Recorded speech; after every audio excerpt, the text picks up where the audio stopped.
السلام عليكم ورحمة الله وبركاته. أهلا وسهلا بكم من قناتي أنا وأخواتي.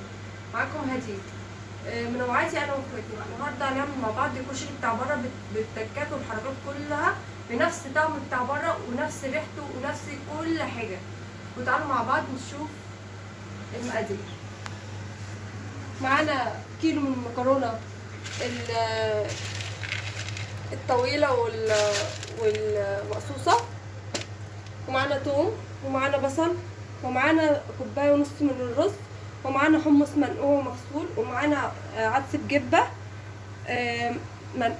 منقوع ونقعاه قبليها بساعتين في ميه مغليه وسبته لحد ما بقى بالمنظر ده. لازم تنقعوه قبليها عشان ما ياخدش وقت معاكم في التسويه. ومعانا الصلصه بتاعتنا، ومعايا خل، ومعايا ليمون، ومعايا مرقه دجاج. ومعانا هنا البهارات هتبقى بهارات مشكله بتاعت الكشري اهي، بتتجاب من عند اي عطار. ومعايا فلفل اسمر وكمون اساسي، ومعايا ملح وشطه وثوم وبصل، وطبعا البابريكا. وتعالوا مع بعض بقى نبدا نسلق المكرونه ونعمل مع بعض الحمص. حله على النار فيها ميه بتغلي، حاطه فيها سنه ملح وزيت، وهنزل على طول عليها بالمكرونه تتسلق كده اهو. تمام. والناحيه التانية طاسه فيها زيت على انا اسفه يا جماعه، انا متوتره جدا. هقلي فيها البصل وارجع لكم بقى واحنا بنعمل مع بعض الحمص. في تركه معينه انا نسيت اقول لكم عليها، مهمه جدا عشان تخلي البصل بتاعك كريسبي وجميل. هنحط عليه رشه من الدقيق زي ما انتم شايفين كده، نعفره، ورشه ملح بس يا مروان، ونقلبه كده اهو، ونحاول نطلعه من بعض زي ما انتم شايفين كده. نطلعه من بعض كده اهو كده اهو. نلف البصل كله في الدقيق، والطاسه تكون سخنه والزيت يكون سخن وغزير، لان الزيت ده هو التركه المهمه اللي هنعمل فيها كل حاجه الكشري اللي احنا هنعملها. وهوريكم كل حاجه بالتفصيل، تابعوني لاخر الفيديو. ناخد ده وطاسه معلقه عليها زيت سخن. هنزل بقى بالبصل بتاعي زي ما انتم شايفين كله، ما تقلقوش البصل هيكش وهيتبل ده كله وهيبقى جميل ولذيذ وكريسبي. تابعوني. تعالوا بقى مع بعض نعمل الحمص. حله معانا ومعانا الحمص، غيرت ميته وخليته الميه صافيه ونضيفه زي ما انتم شايفين. ما نقعتهاش في ميه السليق بتاعته، لا انا دلقتها وحطيت ميه نضيفه. وهنزل على طول في الحله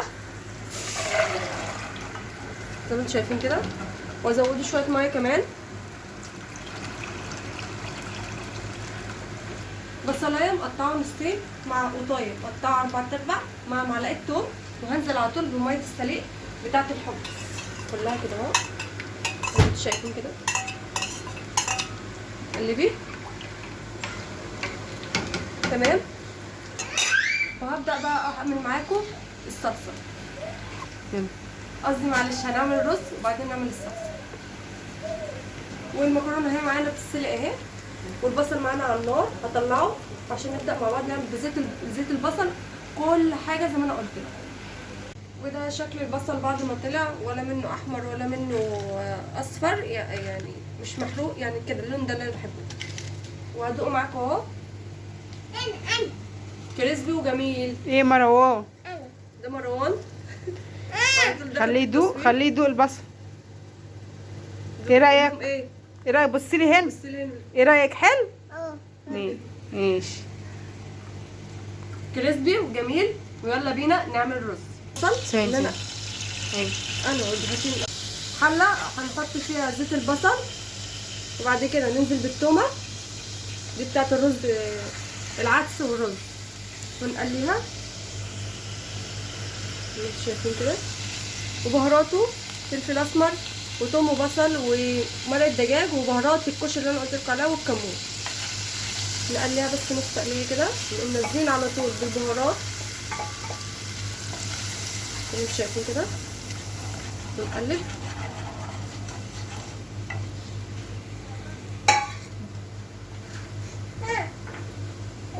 بعد كده ننزل بقى بالعدس بتاعنا الاول بالميه بتاعته. الميه دي غسلاه ويعني منزلاه بالميه بتاع غسلاه من ميه السلق برده عشان يبقى نضيف زي ما انتوا شايفين كده. وانزل بقى عليه بالميه العاديه زي الرز يا جماعه، بيغطيه بس الميه، يغطيه كده انتوا شايفين عشان ده منقوع مش هياخد معاكم وقت. تمام. وتعالوا مع بعض بقى نعمل صلصه الكشري الجميل. وبعد كده بقى قبل ما نعمل الصلصه هعمل لكم الدقه على البارد. معانا حله فيها ميه وهنحط فيها توم، معلقه توم كبيره كده. دقه يعني توم وليمون وخل، دول 3 مكونات اساسيه. نحط شويه خل كده، نعصر الليمون بتاعنا ونحط القشر فيه كده اهو. اغسل ايدي بس الاول. معلقه كمون كبيره، كمون ده اساسي. شويه فلفل اسمر كده، طبعا توم، بصل حبه حلوين، شويه شطه لو انتوا حابين حسب الرغبه، وشويه بابريكا عشان يحمرها ويخليها لونها احمر. ونقلب. نحط الملح، دي مش هيتحط لها بهارات كشري. نحط الملح بقى بتاعنا حسب الرغبه، ونقلب نقلب وندوق. انا ناقصه ملح، حطينا ملح. انا مروان عايز يدوق كل حاجه، مروان ده داخلي في كل حاجه. انا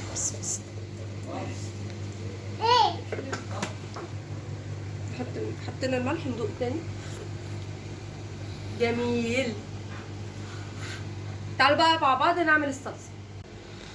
حله على النار، حطيت فيها زيت البصل وحطيت فيها الثوم وبهارات، وهتبقى بهارات مشكله. حله على النار وحطيت فيها الثوم وحطيت فيها زيت البصل، والبهارات بتاعتنا هتبقى بابريكا وفلفل اسمر وشويه ملح وكمون وفلفل اسمر وشطه حسب الرغبه، وبهارات مشكله بتاعت الكشري. هناخد ده بعد ما البصل التومه تصفر وتطلع ريحتها، هنزل عليها على طول بالبهارات عشان تعمل اللون الاحمر اللي انتوا شايفينه ده. تمام. والتركه بقى المهمه للصلصه زي بتاعت المطاعم، بصوا يا بنات، الخل تحطي عليها كده نقطه خل، نقطه صغيره، وتفشيها كده بالبتاع، وبعدين على طول واو ريحه جميله. تنزلي بالصلصه بتاعتك وتملحيها بقى زي ما انت عايزه. ونحط مرقه دجاج مكعب كده صغير، هفتح المكعب اهو زي ما انتوا شايفين كده. تمام. هنا العدس بتاعي اتشرب، هنزل على طول عليه بالرز بتاعنا عشان يكمل تسويته معايا اهو. انتوا شايفين كده، ده 1.5 كوباية من الرز.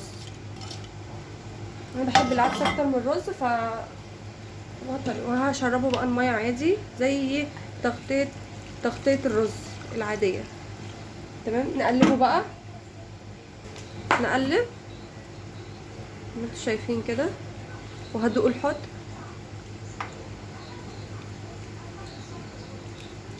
اهو. انا سبت شويه صلصه يا جماعه انا سبت شويه الخلاط ده هشطفه واحطه برده هنا في الحمص عشان يبقى شكله احمر. ونقلب بقى واشوف الحدق بتاعي. عارفه دي اختي عماله تجيبني وانا بشرب ليه. ناقص ملح، هزوده شويه ملح، مش عارفه الملاحه مش عندها معايا من الصبح، مش عارفه. هزود شويه ملح. تمام. تعالوا بقى نتبل مع بعض بقى ايه الحمص. هنا يا بنات حله الحمص حطيت فيها الصلصه اللي انا قلت لكم عليها، شطفت الخلاط واحط بقى، هنزل عليها بشويه بصل وثوم وشويه كمون كتير عشان ده اساسي، كمون حلو قوي كده تمام، وبابريكا عشان يبقى احمر معانا، وشويه بهارات كشري وشويه فلفل اسمر بس كده.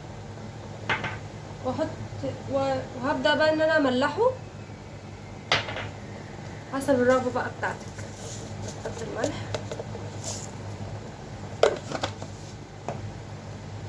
بس.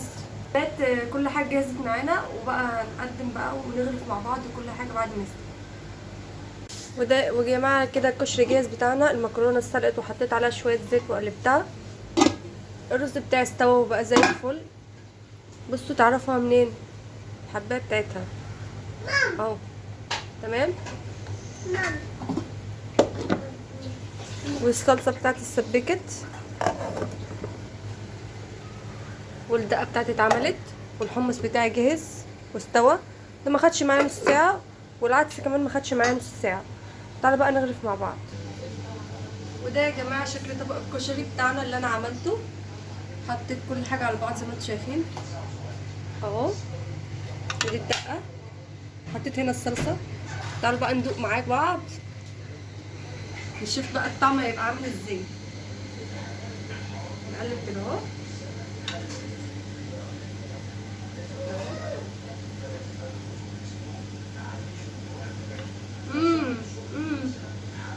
جربوه بالطريقه دي هتحبوه. لو عجبكم الفيديو ما تنسونيش في لايك واشتراك جميل للقناه، ولايك جميل منكم دعم منكم وقلب. بحبكم كلكم واشوفكم على خير في فيديو جديد، والسلام عليكم ورحمه الله وبركاته.